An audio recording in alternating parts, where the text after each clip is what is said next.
So good morning. I'm Radhe from the Sri Aurobindo Integral Life Center here in Fountain Inn, South Carolina. And I'd like to welcome you all on this second day of the new year to New Perspectives on Integral and Transformational Learning. New Perspectives is a platform dedicated to the integral yoga teachings of Sri Aurobindo and the Mother and its application to present-day affairs and issues of our times. Today's webinar is sponsored by our university in Surat, India, and two sister organizations, Sri Aurobindo Integral Life Center in Surat, as well as here in Fountain Inn, South Carolina. Through collaborative efforts such as New Perspectives, it's a hope of these three organizations to assist in building a bridge between the East and the West. Today is the first of a series of 4 webinars addressing the development of consciousness.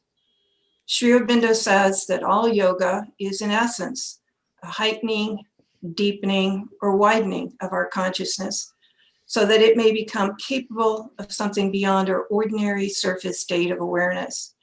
The true reality which we seek can be reached, known, and possessed only through a deeper, higher, and wider consciousness. It is only then that the very partial and surface awareness of ourselves may be flooded by a light of self-revelation and turn into self-knowledge. Today we begin this journey on the development of consciousness with Matthijs Cornelissen, who will provide an overview of the approaches to consciousness before discussing more specifically ascension to the higher levels of consciousness. I'd like to welcome you, Matthijs. It's a real honor to have you as a guest speaker today. We look forward to your talk. And at this time, I'd also like to introduce Dr. Vladimir Yatsenko, who is here with me at the Sri Aurobindo Integral Life Center in Fountain Inn and is our moderator for today's webinar. And Vladimir will more formally introduce our speaker and open our New Perspectives discussion. Vladimir. Thank you, Radhe. Of course, it's my privilege to introduce Matthijs Cornelissen, who is an eminent speaker and researcher in the fields of integral yoga psychology, a founder of Mirambika Free Progress School in New Delhi, the founder of Indian Psychology Institute in Pondicherry, author of many fundamental works in consciousness studies in the light of Sri Aurobindo and Indian tradition. He also edited and published famous 2 volumes of the Foundations of Indian Psychology, created the whole generation of scholars and researchers in integral yoga psychology. For several years, on a weekly basis at IPI, I had the privilege to explore with him and a group of ashramites the ancient Indian scriptures, the Upanishads and the Rig Veda specifically, in the light of Sri Aurobindo.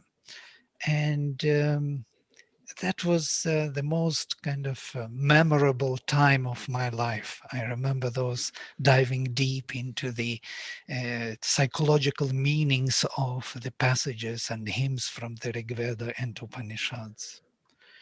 So without further ado, let me invite Matthijs to shed some light onto these profound topics of widening the scope of consciousness in all directions, heightening, deepening, widening, and specifically to concentrate and elaborate on the ascending scales, or as Sri Aurobindo would call it, as heightening of consciousness, going to the higher realms of mind and beyond it. Please, Matthijs. Thanks, Vladimir, for your friendly words. Your lectures gatherings where your presence was maybe more important than the words at IPI for these many years was indeed a very nice period. I've been asked to talk about widening, deepening, and heightening. And it is good to be clear where we start. Sri Aurobindo has somewhere said that teaching should always be from the near to the far. And generally, when we speak about the near, we think about what is right in front of our nose. But that's actually not the nearest. what is most near to us is our own self. And if we dive a little deeper still and get more to the core, then it's actually the divine. Now, everybody is always hesitant to talk about the divine because you get into all these religious fights. And in a way, of course, that is a topic that's way beyond us. But on the other hand, it is by far the most important because it is literally everything. And it is definitely the thing that is nearest to us because the poor divine cannot hide anywhere. So he is absolutely everywhere. So in that sense, if we want to look for the divine, there should be no need for heightening, widening, deepening, or whatever, because he's there with us, in us, as much as we are willing to open our consciousness to it. The most amazing is that we feel independent, that we feel we are little creatures that have to defend ourselves, that have all kinds of difficulties and dangers and problems to solve and God knows what. That's actually the really the most amazing thing. So basically, we have to find ourselves. We have to feel as much as we can at home in where we are. And now that is not always so easy because there's so many things we don't like. And so there are a lot of things standing us between us and the divine, because though we are supposed to surrender to the divine and all that, most of us have lots of stuff that stands in between, our own preferences, our own desires, our own fears, all kind of stuff, ideas. And so the divine is not always as welcome as he should be. But okay. So once we have established that there are things in us that actually stand in the way, then we should try to remove those, at least if we are serious about trying to find our true self and the divine. One of the traditional ways of doing is what Vladimir talks about, is that attempt to rise above it. For some people, that works easily. For me, that is the thing that comes most naturally, you can say. The advantage of it is that you don't need to change your nature too much. And you can just, by concentration, literally raise your consciousness, quite literally, like a rocket almost. You raise it up to a space that is transcendent to absolutely everything. And the amazing thing is that we can do that. We can chuck out everything from our consciousness and go to a space that is literally transcendent of everything. And once one experiences that, one knows that the divine is fine, whatever happens in this world. It has nothing, it will in no way affect it. It is like that thing in the Purna Stotra where it says that if you deduct the infinite from the infinite, it is still the infinite. So it gives a kind of security, but not a kind of, it gives an absolute eternal security. But it does not help to live your ordinary life, because you can remember it afterwards and it changes something in the essence of who you feel you are. But it doesn't change anything in your nature. And you still don't know how to live your life. Because for that, being in that transcendent doesn't help. So there is a bigger problem, and that is how to bring that same eternity, that same vastness, that same integrality, completeness, back in the midst of life. And that is the job of what Mother and Sri Aurobindo have called the psychic being, the self, the presence of the divine right in the middle of our own nature. And for many people, that is actually the approach to the divine that comes most naturally.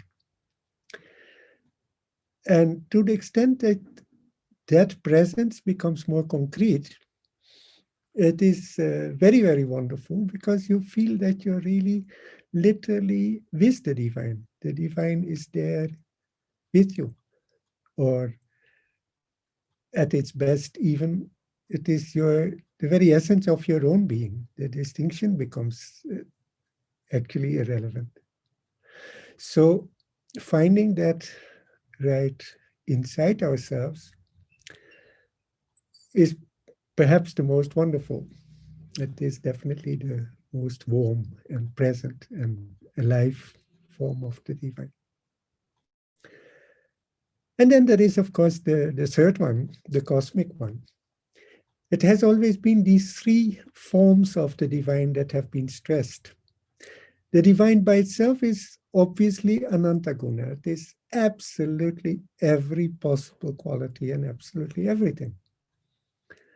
But you could distinguish these three basic forms: the transcendent, completely beyond the manifestation; the cosmos, the complete manifestation as a whole; and then that strange personal presence, the presence of Krishna or the presence of Christ, or it doesn't matter very much how we call it, the presence of the Mother inside ourselves. Interestingly, that cosmic aspect is the one that comes most often without effort. That is a form of finding the divine that people, I think, fairly commonly, to some extent at least, have spontaneously when they sit in front of the sea or watch the stars or some piece of nature, even a flower, something that doesn't threaten you in any manner, so that you can just spread out infinitely into that vastness. That also gives you the certainty that life is okay, that you can be there, that there is no danger, that it is infinite, that you are infinite, that you have always been there. All that comes. But it is only that inner presence that gives you guidance in how to live the life from minute to minute. So after we have done all the exercises of widening and heightening, the real solution of the problem comes, I think, really with the deepening, with the feeling of the divine inside. And the sweetness of that is that you can focus on it, look for it, open yourself up to it in absolutely whatever you do. Because it is basically just an invitation to the divine, to the Mother, to Sri Aurobindo, to whatever you call it. It doesn't really matter that much, I think. To be with you within the midst of life's adventures. The wonderful part is that this can be done because in our essence, we are the stuff of the divine. We are the divine, at least a tiny, tiny portion of it. I would be very happy if there are questions and answers, because I always find it a little bit awkward to give these monologues. So if anybody wants to ask a question, I'll be much more happy with an interaction than with this one-way traffic talk. So if there are questions, you can, I think, write them or just even ask them. There seems to be a question, is that right? Yeah, there is some from Alok Mohan T. The seeking of the self, it is given in the chat. The seeking of the self or psychic being is through mind or by intellect, to be precise. The seeking for the psychic being is by the intellect. Okay. The seeking of the self, or self and psychic being, the person speaks as the same thing, but they are of course different, is through the mind or by intellecto. So You can read it for yourself because it is kind of moving. There are more people putting. I will read. Wait a minute. It jumps up. Because I see another question. I see a question that says it is very challenging to fathom subtle ideas. Yes, that's in the Q&A box. Yeah, you can take that one also. Yeah, maybe you can take that first. Start? And so please put your questions into the questions and answers box, not into the chat, because in the chat it is very difficult to read. The chat, there are already too many also. So the first question in questions and answers is, it's very challenging to fathom subtle ideas like supramental. I don't think the idea of the supramental as an idea is not so terribly difficult. The thing is, we are still physical, we identify with our physical nature. And in our physical nature, we have our nervous system, our brain, which makes a map of the world. And most of the time, we simply live in that mechanical mind that is produced by the nervous system.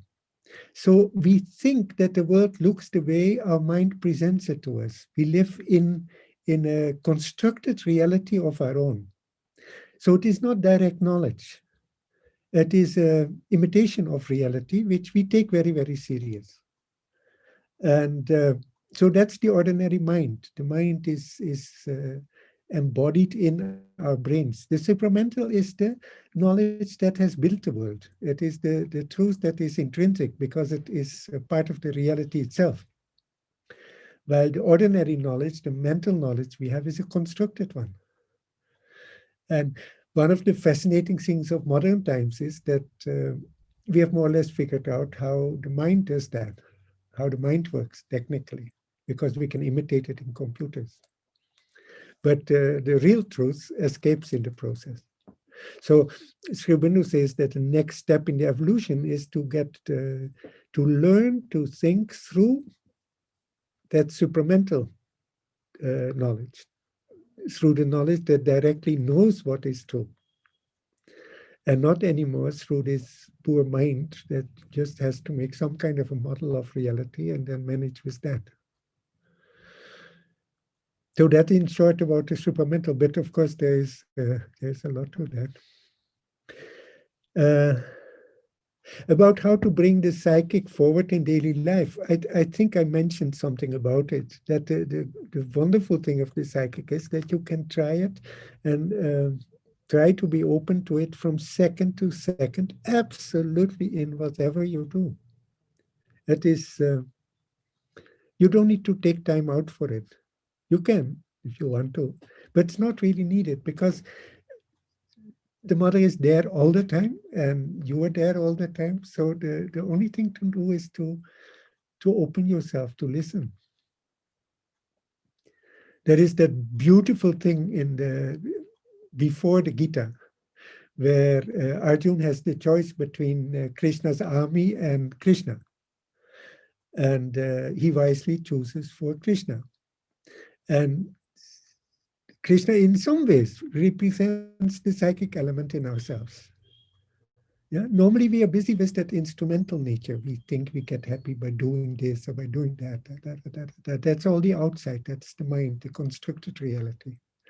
And Krishna is the presence of the physical presence of the divine, right, in our lives. So that very short episode where Arjuna chooses for Krishna instead of the army, I think is the essence of the whole story. Both of that and of the integral yoga. So if the divine is everywhere and within us, how come the vast majority are undivine? There is, in truth, there's nothing undivine. Because it is just not a possibility. The divine cannot hide, cannot not be anywhere. But we cannot see it. That is possible. And the amazing thing is that because we live in that constructed reality, we have the kind of freedom to think that we are on our own. Yeah, we can kind of choose to be asuric. And what means asuric? It means that you try to, that you choose for the army instead of for Krishna. It's as simple as that.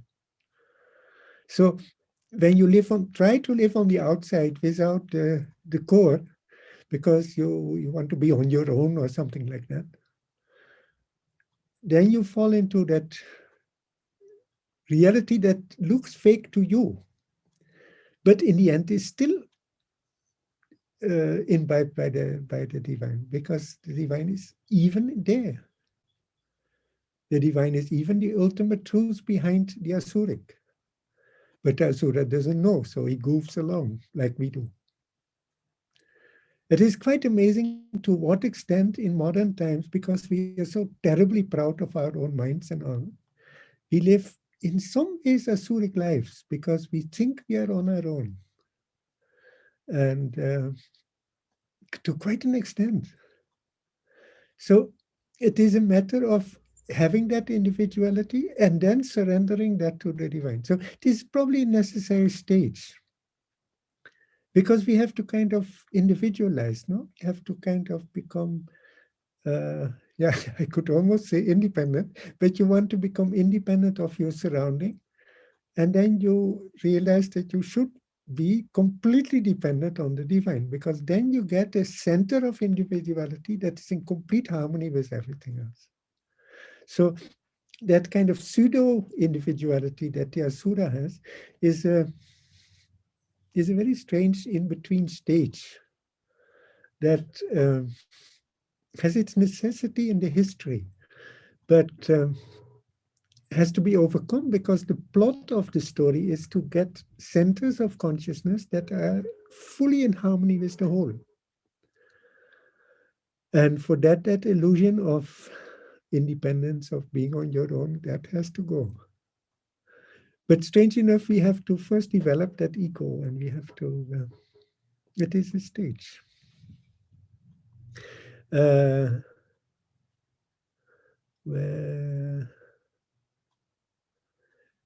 That to go over that hierarchy of minds, that is maybe a bit too detailed. But see, we live normally in that constructed reality of the mind. Now, the first step is obviously that you open that mind, that ordinary thinking in terms of words and sentences, to a higher intuition. Then you can get what is known as the higher mind. Then when you start to see the truths that are on that higher level, that's the illumined mind. And when you really get the idea behind it, then that is the intuition.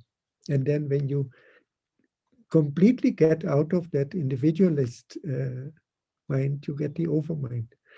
And that is still an aspect of the divine. Someone asked whether the transcendent is the overmind. And that's not true. The transcendent is the transcendent. But if your consciousness doesn't go beyond the overmind, you could think that the transcendent is the divine. And it is the divine, but just one aspect of it. The problem with the overmind is that it is a knowledge of the divine, but of an aspect of it. So the transcendent is, in the end, still an aspect of the divine, because the cosmic is also the divine. And the individual is also the divine. So the transcendent is not the only form the divine can have. So in that sense, the transcendent as such is not over-mental. That doesn't hold. But thinking that the transcendent is the divine, that is a typical over-mental thought. And not good enough. This is very interesting what you said, that it's a over-mental thinking about transcendence as the divine. Yeah. It's really, yeah. Because then you get that conflict, no? Like for me, I look for emptiness, and another one for the omnipresence of the Atman. And they're both facets of an underlying reality, which is both. You cannot even say beyond either, but it is both at the same time. Brandt is here also. Sorry? Courtright Brandt is asking a question here, if you can see. There is Brandt. That is nice. I would like to see his face. We'll have to do that separately. Well, rising like a rocket to the overhead plains. I don't know. I was thinking in the afternoon about what to say or so. And for me, that inner energy, which goes by all kinds of names and all, it really feels like a stream of energy that goes up. So the pictures that you see of that are typically those of rockets launched to the moon or Mars or something like that. It is that straight up white energy that just goes and then disappears beyond the manifestation. But I don't know, different people experience it differently. Some people see things very differently.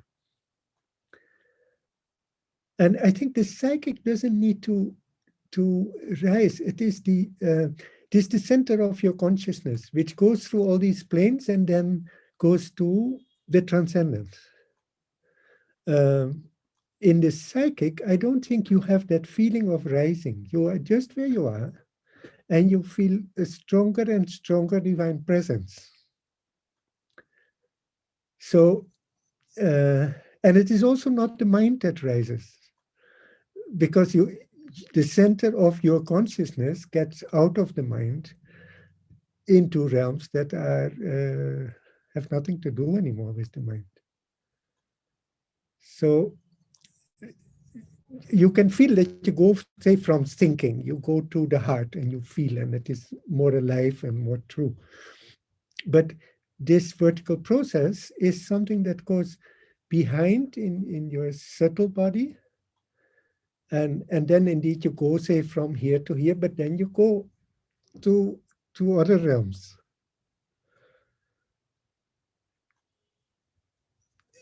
So, and the intention, as you say, the aspiration, yeah, you must to some extent want it, but it happens by itself, because you cannot push yourselves up. I don't think that works. You can ask the divine, the mother, to come down to clean your chakras or to open the path, but then that energy flows on itself. Yeah, there must probably be a will, because you can by your will follow that energy up, or you can by your will stay where you are and increase in your consciousness where you are. I think it should be wonderful if there were enough teachers who could teach this to children in the primary school, because I think this concept that you can center yourself at different places, children can, I think, do that quite easily. So, after all, if you want to go to the heart, you do not think with your mind about the heart, then you'll never get to the psychic, then you stay in your mind. You have to actually go there and then look at the world from there, feel, rather than think. Most probably, this is the answer to the question of Alok Mohanty here, the seeking of the self, what he is speaking. Or psychic being through mind or by intellect, to be precise, but it makes the psychic as an object and the intellect as a subject. And here we have that particular exposition, what you are explaining now, that it will never be it is exactly realized. that issue. If you think about the psychic, that may be quite cute and you can have nice ideas, but you are still thinking. And so it has not. You don't get to the psychic that way whatsoever. You get there by love, by care, by commitment, by opening yourself to the presence of the divine, by feeling mother's love, by feeling the beauty in nature, by feeling your love for the divine, for the divine element in others, or for really trying to yeah, to do the best for the people with whom you are. There's these kind of things that I think have the most chance of getting you into the psychic. It is not an object of the intellect. I mean, you can talk about it, but that has, I think, very little. This not bad. It is good to have your concepts clear, but you shouldn't have the illusion that that makes it easier to reach it. I think you have people who have that psychic presence or that psychic live in their psychic while they have no clue about the concepts. Mm. Mm. I think Actually, maybe if I could ask a question, Matthijs, here that you bring to mind on the psychic or even higher realms. Oftentimes there will be suggested exercises that involve imagining, right? Imagining going down a tunnel or imagining a warm light in your innermost being. Is imagining part of the intellect still? Are we still coming from it from the mind? most likely it starts at least like that. Ideally, it should not be, no? You should shift from just dreaming it up and literally sitting there imagining something. Then you're purely in your mind, probably. Mm. But with a bit of good luck, that can be the trigger of an experience that is not anymore purely of the mind. But it is these guided fantasies and imaginations and projections, they're very tricky. Mm. Like if I now talk about the psychic and say that it is a place that you have to go to your heart or so, in a way that's also an imagination, no? I try to make an image that makes it possible to shift from your mind to your heart. But whether you can do it, that depends on your nature. Yeah. I had once a student, and in a class we were doing this thing of where are you in your subtle body. So some people by nature are more here, some are nature more here. So we did something of being here, and this person could even silence her mind without a problem. Then we talked about the psychic and whether she could go down, everybody to go down from here and kind of feel the world instead of thinking about the world. And she said it was for her as if she took a lift down and couldn't get out. And because it didn't work, she went back to here and then could look out again. Yeah. Many years later, I saw her and clearly she had managed to go. She was living much more from here. But I've seen the opposite also. I knew someone who loved biology, really loved it. She loved animals, but she also loved her biology book. And so she always failed for her biology exams because she didn't think about it. Yeah, can you imagine you have a biology book and you love it, you love the pictures, you love the fact that it is about animals that you love and so on. But you are not here, so you cannot study it. So if you get a technical question, you don't know how to answer it. Yeah. So you have people who are really either living from here or from lower or from here and are stuck at that level. But most people unconsciously move up and down. Yeah. So, and you can give a hint on, say, if you think about something, you almost automatically go here. Because thinking, you actually can do only from here. While if you say, think, but it's actually not thinking, feel your grandparents or feel a small child or feel your pet dog or something like that, you'll have to go here because that kind of feeling of love and affection you can do from here. It doesn't work. And so I think these imaginations also may work, but they may also remain purely mental. And the people themselves will know, I think, because if it becomes real, then unexpected things happen. You don't follow anymore exactly what you're told. Something happens on its own because you enter that world, and then spontaneous things are happening. There was a time Thank I you. did these kind of things, but I've become more and more hesitant to do it because, yeah, there is a lot to be said to keep life simple.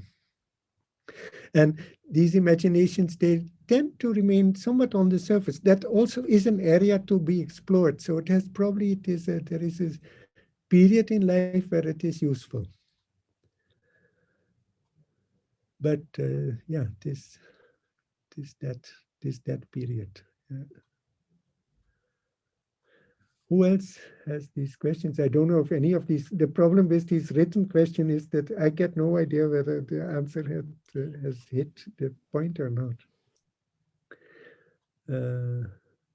Oh, Should can I disappear when simplify the explanations? I'm not able to understand now. This gets stuff. I don't know whether I can do that.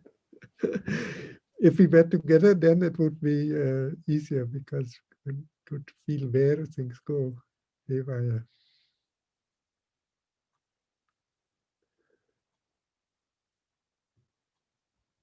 what am I? The question of Manan Bindal, I'm not getting it fully. The veil of ignorance that keeps us involved in external play of our immediate world is rooted in a particular part of the being. I'm not quite getting the point. It is true. I think that most people are stuck indeed in specific issues. So as children, as a child, if you don't solve an issue fully, but you kind of find a pseudo solution, then that becomes a kind of a groove, which limits your understanding and your freedom later. And that groove has to be somehow released by overcoming the underlying fear or the incapacity or attachment or whatever it was that kept you on that small groove. So you can call that a part of the being. But the solution could be is to feel that presence of the divine more so that the underlying need and the underlying fear becomes less dominating. Madam Goel asks also a good question. You make it sound so easy to reach the divine. Is it really so easy? What simple method do you preach? I hope I don't preach. But the problem with these things is they are impossible or they are easy. I don't think at any stage they're actually difficult. But you have to plow through that period where they appear difficult. There is this beautiful image of the way semi-precious stones, the way to polish them is to put them in a bag together, say all rubies or so. You put them all together in a bag and you make a river or some water flow go through it so that they all rub against each other all the time. Then after a while, all of them start shining. And life is to quite an extent like that. So it is a long process and there is some level of contagion that helps. So being with people who have that contact a little easier helps. Just wanting it is, I think, the most crucial point. I had for a long time an elderly friend. I wouldn't call him a guru, but whenever I pestered him almost every day, asking him to give me a method. How do you do it? I must have asked him 1,000 times. And he told me 1,000 times to be patient. But he basically told that the method absolutely doesn't matter. Different methods get you on a different path. But the point is that you must be clear what you want. And he had a, for me, wonderful example. He lived in Delhi and he said, if you want to go to Pondicherry, to the main Sri Aurobindo ashram, and you by mistake get into the train to Calcutta, nothing happens. You see Calcutta on the way, no problem. Then you go from Calcutta to Pondicherry, no problem. But if you're not clear about your aim, you will go in the right train to Pondicherry and you will get out in Nagpur. So the point is to really have a high aspiration and accept the long or short or whatever period, that you have to go through that battle.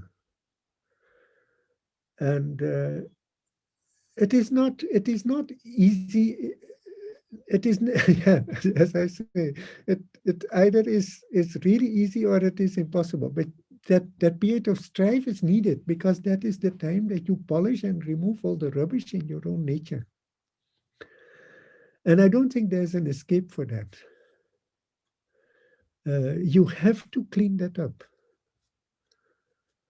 So I have also my days that I complain, and but if I start really thinking about it, then I think the whole thing is marvelously well organized. So then I may give the impression that it is easy.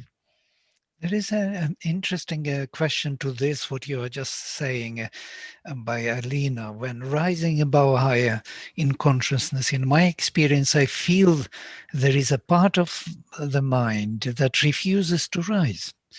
It's almost split into two parts, that goes higher and one part which stays here. It is the physical mind layer. I think there are two ways. No, there can be something. There is generally in us something that really doesn't want to make progress, and I think the only thing you can do is really acknowledge it. Don't deny it. Don't be too proud or whatever. But accept that there are parts of us that don't want to make progress, that are really attached to their smallness, and then not kind of cut the link. Not by going into a fight with them, but by letting them go, if you can. And otherwise, bear with them as long as they're with you. But there's an other part, and from your question, I'm not 100% sure what is what.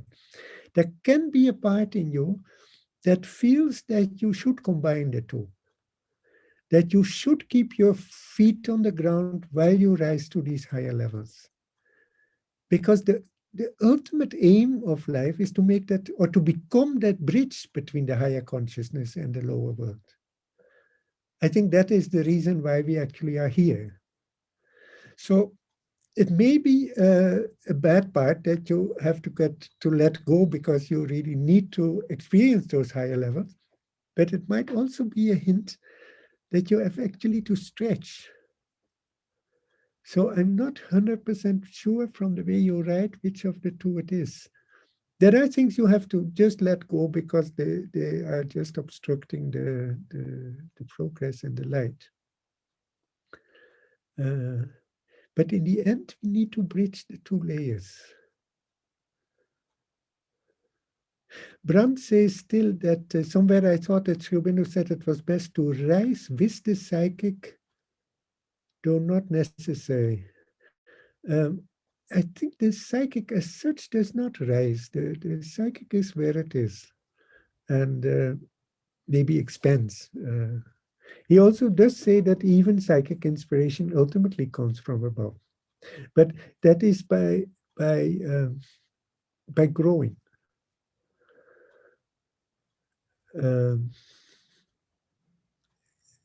So the psychic is really the presence of the divine in the manifest reality. And I don't think the psychic as such needs to rise, or that's not its job. Unless maybe when you pass away, then the psychic will rise out of this manifest world to come back later. That's not what this idea of psychic increasing or becoming spiritualized and then opening the gates to the supramental and transcendental is actually a growth rather than ascent. Ascent implies that you leave the lower levels. Psychic is not supposed to do so. It is meant to stay here and increase. Yeah, that's its job here. Yeah. And so maybe you call that an ascent, that you indeed open up to higher and higher levels that you have to do. But the psychic element stays nicely put. That's the center of your being. This whole idea of higher and lower is all is by itself relative, no? There is a great beauty in just being where you are and expanding into both the wideness and the depths and the height without actually moving. But there is a place for all these things, I suppose. Someone asked about emptiness. I don't know. In my experience, there is a place that has that emptiness, and you can go there. And strange enough, from there, it is a very small step to a place where you know your eternity and your oneness with everything. So a kind of fullness and an emptiness go together. But both of these are, to some extent, formless, at least where I know them. They are empty in the sense that they don't have differentiation. And they can feel so absolute that you think that's it. And in some ways, that is it. But it is indeed one aspect. And there comes a time that you can shift from that aspect to another aspect almost effortlessly, because the point of it is that your ego is not there. And your outer nature is not there. So you're kind of free to move if you're not stuck with one tradition. But it points at a reality beyond both, in this, not in the sense of beyond, because there's nothing beyond the emptiness as such, but that is of a higher consciousness than that, because it integrates the whole thing. It is at the same time that emptiness and the fullness, the manifestation and the personal thing, the whole of, but that is really beyond our mind. So our mind can only dance around it. That is just not, that's not available for the mind. That's like asking a monkey to play the piano or something like that. That's not going to work. Yeah. The soul and the psychic. See, the psychic is in Sri Aurobindo's yoga, at least, is a technical term. It has a very precise meaning. It is the presence of the divine in the manifest world, in your living body.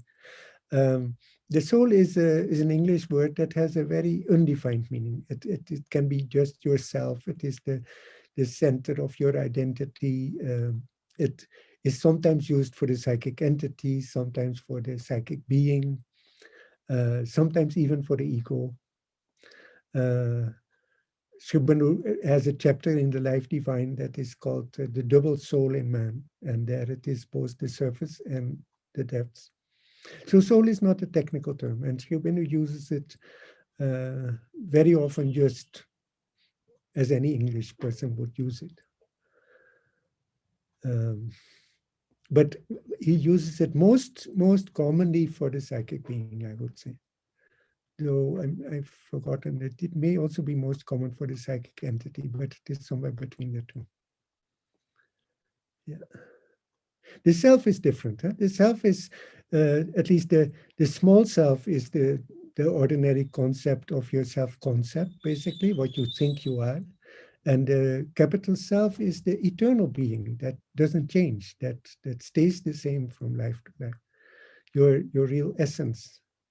And yeah, that is that's again something very, very different. But that doesn't change. That is eternal. And that sends the psychic as a kind of ambassador, a kind of representative down into this world to go through an experience or do a little job or do whatever. And they are good friends, so to say, or they are the same thing in essence. But one is the eternal aspect, and one is the embodied, moving and changing aspect. By the way, this idea we're coming back to Brandt with the help, most probably what was meant with the help of the psychic, one can rise easily above, because when that would be true. Yeah. Is that what Brandt says, or what you think he should have said? I think that is what it was meant to, with the help of the. He didn't say this. He just mentioned that it is rising.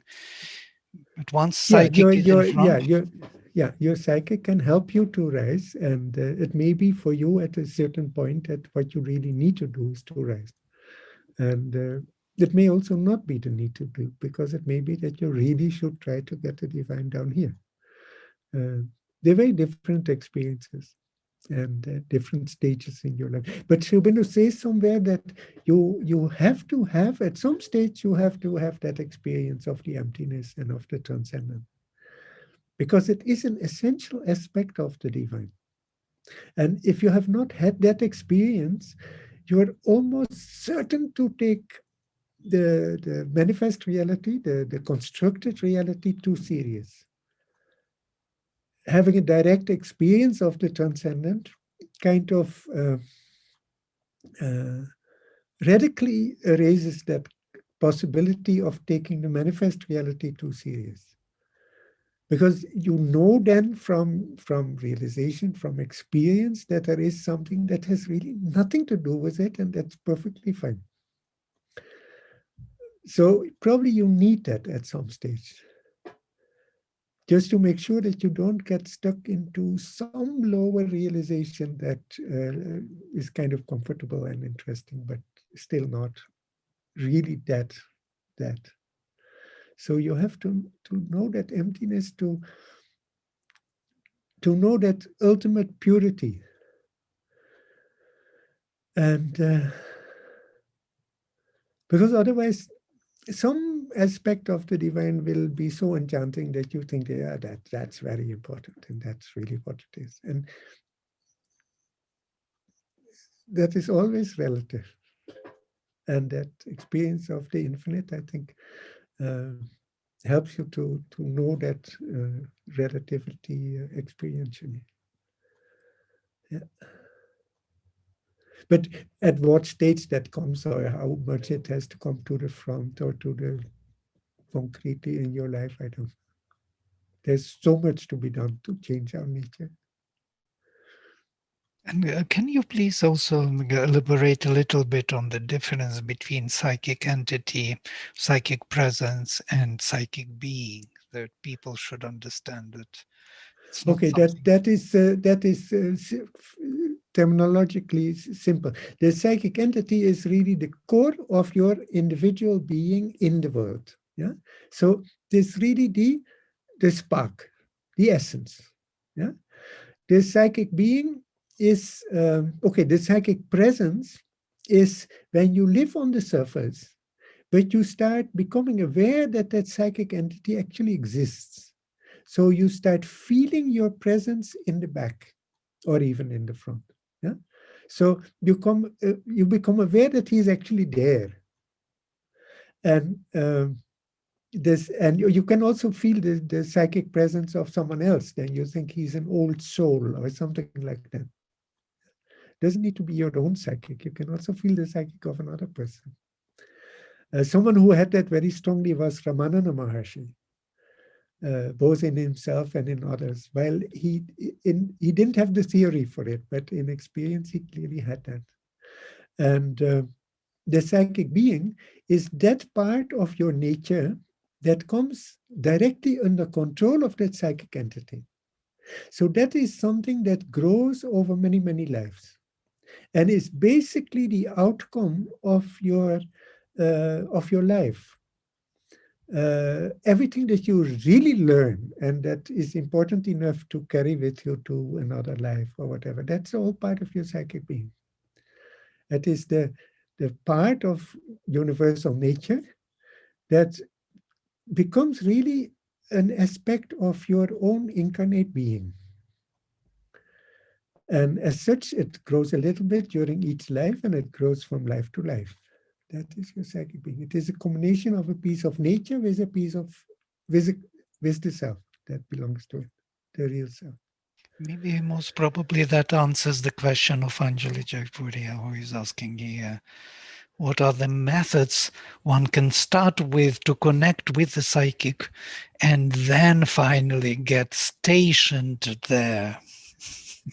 Yeah, it is. It is an opening, no, and then asking for that presence, and and a lot of grace. I mean, you have to become more and more aware that the divine is really with you, and that it is serious, that it is really a possibility, and that we shouldn't waste too much time just hanging around, kind of, which is an entire waste of time.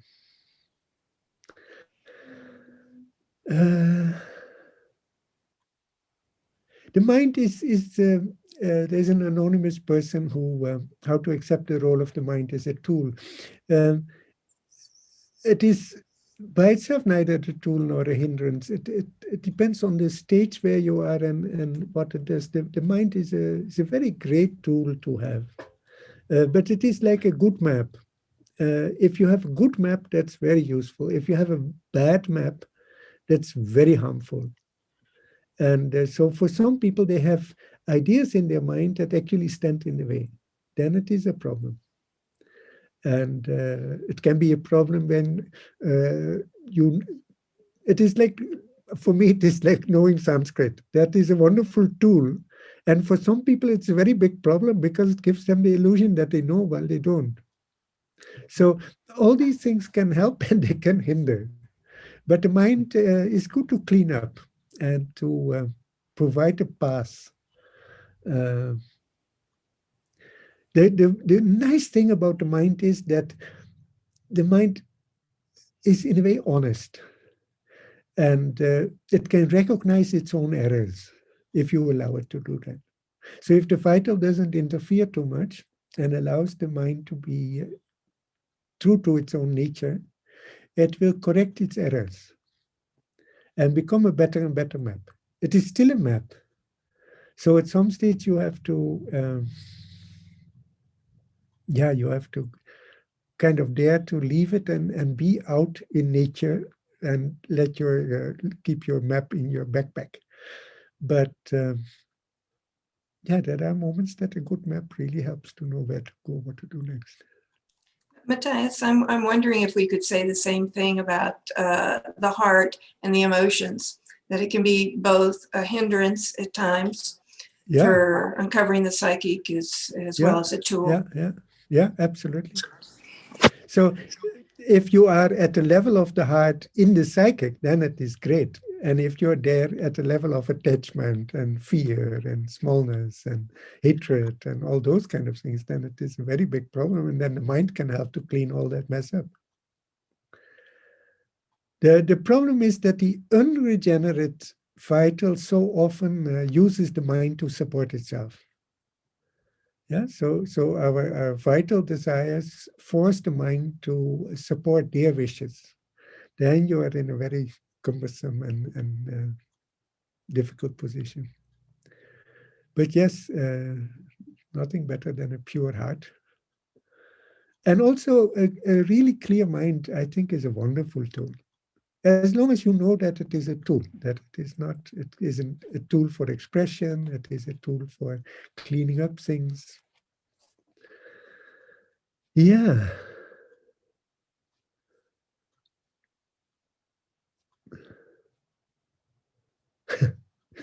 Someone wants to know what my job is.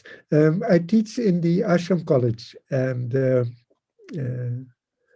I'm very eager to do something to help that Sri Aurobindo's concepts of psychology and approach to psychology get more entry into mainstream psychology. I find it very pathetic that mainstream psychology is the way it is, and would very much like that to see that change. But my day job is as a teacher in the ashram college, if that was the question. Conscious perceptions.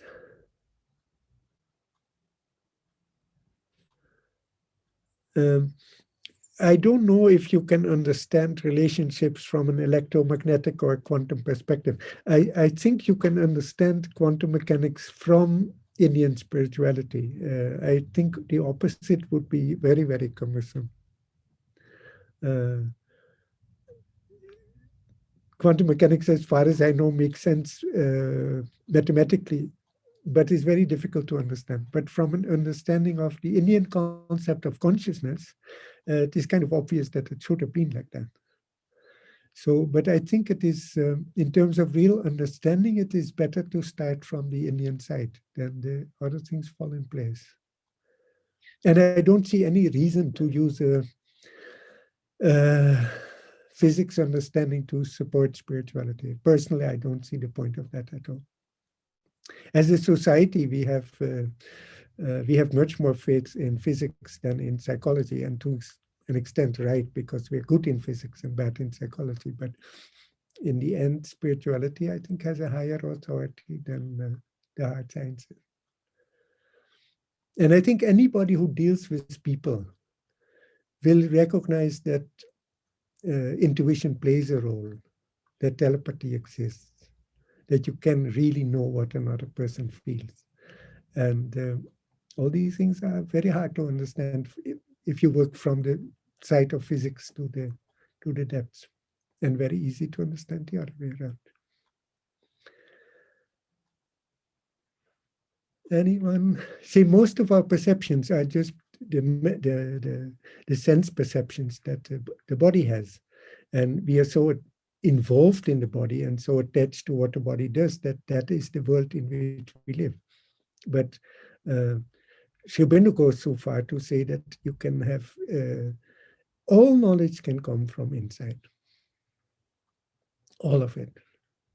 And anything that you can get from outer perception, you can also get from intuition from inside. Now, most of us are not remotely there, but I think you can slowly learn to do more from inside out than from outside in.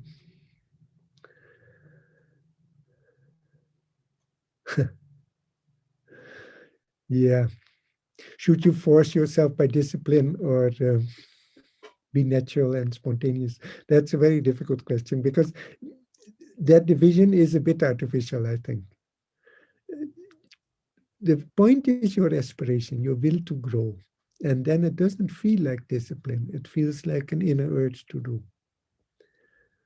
The discipline can be pure mind, and then it can be very mechanical, and then it is not a good thing. But if the discipline comes from an inner knowledge that that's really where you need to go, then it doesn't even feel like discipline. Then it feels that that's what you really want. What you can try is to choose always your highest destiny or something like that, your highest level of determination.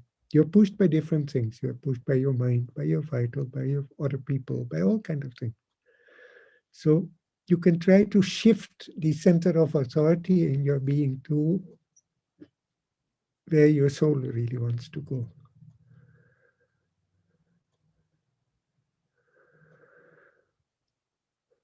There are too many questions. I don't think I can keep up. No, the psychic being and the Purushottama is not fully the same. The Purushottama is generally, I think, conceived as something more on the level of the transcendent. But it could be in principle. I think Vladimir will know better. It can be, in principle, the Purushottama could be incarnate also, I suppose. But I think as a term, it is used for the transcendent self, no? For the Paramatman. Right. I think it is the core of our psychic being. It is that who is presided in the soul. That's what Adhiyajna, what Shri Krishna calls himself. There is a representative. We are all representatives of this highest self, or this being who alone is. Yes, and that's how he is hidden within that spark, as it were. There is the presence of him there. Of course, he is everything. He perceives his being, non-being, transcendental, cosmic. Every way, he is everywhere present in his consciousness. And that's, in that sense, he is not the same as psychic being. But his presence is there, definitely. As everywhere else. Sorry No, it is a very have this good explanation, and I think also I think you have given a very good many-sided answer to the question. So it is the same in essence, no? But its job is a bit different. something like that. I'm sorry for this very crude summary of what you said. No, the salvation over many life is not a pessimistic approach. The problem is that you have heaven and you have also hell. You don't mention that part of the story. Heaven and hell are a bit difficult to for me to swallow as permanent. No, you have temporary heavens, no doubt, and you have temporary hells. The Vedic theory is very nice in the sense that you get what your karma is, and as we are limited even in our evil deeds, as we are limited in our good deeds, also our punishment is temporary. So you can get over bad luck and over bad negative outcomes. Just following your doctrine is very unlikely to lead to a different state for your soul, because it is too mechanical, it's too much on the surface. The problem is that in all religions, you have had these very dogmatic scholarly types who think that they understand everything, and they make a kind of metal iron rules. And I don't think we should take them too serious. I don't know. This is a very, very complex question. I'm not quite. You can be punished by good deeds also. Yeah. Can be stuck into particular goodness of yourself and be limited again. Limited not to see the holistic presence of the divine everywhere. Be good. There is Indrani What is the Sandhyalos. purpose? That's a very good question, and maybe a good question to end with. I don't know how long we should go on. What's the purpose of human existence? That's a very, very good question.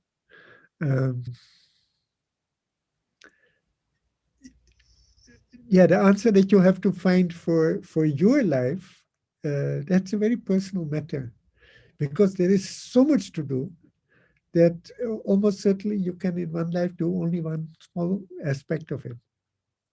As a whole, I think the purpose of life is to make the possibility of a many-sided divinity, or a creation that is consciously divine in detail. Yeah, so that you get many centers that have the consciousness of the divine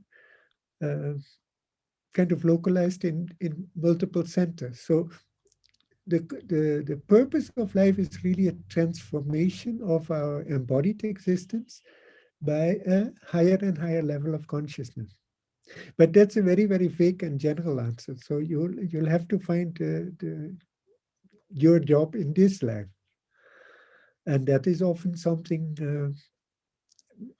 more limited, because it's part of it is a long labor, no? So you can do something in one life and then do something else in another life, and slowly that builds up a whole picture. I don't know. This is just my take on it. I don't know. There must be different people will have different answers to it.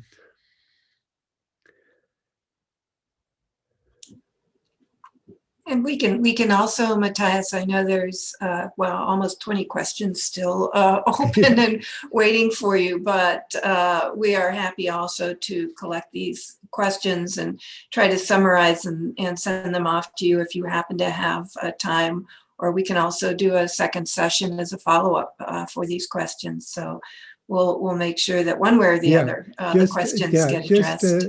Just collect them. And we can see how many actually got answered at some stage or another. And otherwise it might be nicer to have a second session at some stage and see what we can do. Yeah. Wonderful, wonderful. Thank you. Thank you very much. This was a delightful session. Of course, there is one more point which we should mention maybe, and we will mention it next time. This is going deep down into the abyss, looking down into our unregenerated being, trying to change the whole subconscious and inconscient being, which is the purpose of us being here. That's why we need heightening, deepening, widening, because we are here to do some work. We are the workers without the wages for delight. Yes, as Schumann That's a bit always mean. something. I think we do get them. We get them. Yes, Yeah, definitely. no, that's too much grumbling.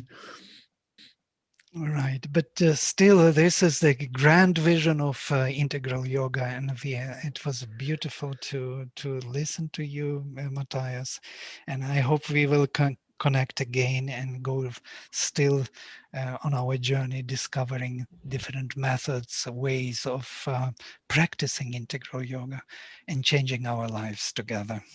Thank you very much. It was delightful. Thank you both very much for friendly words and for organizing it.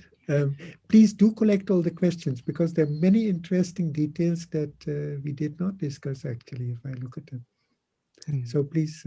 Yes, definitely. We will do that. And all right. Okay.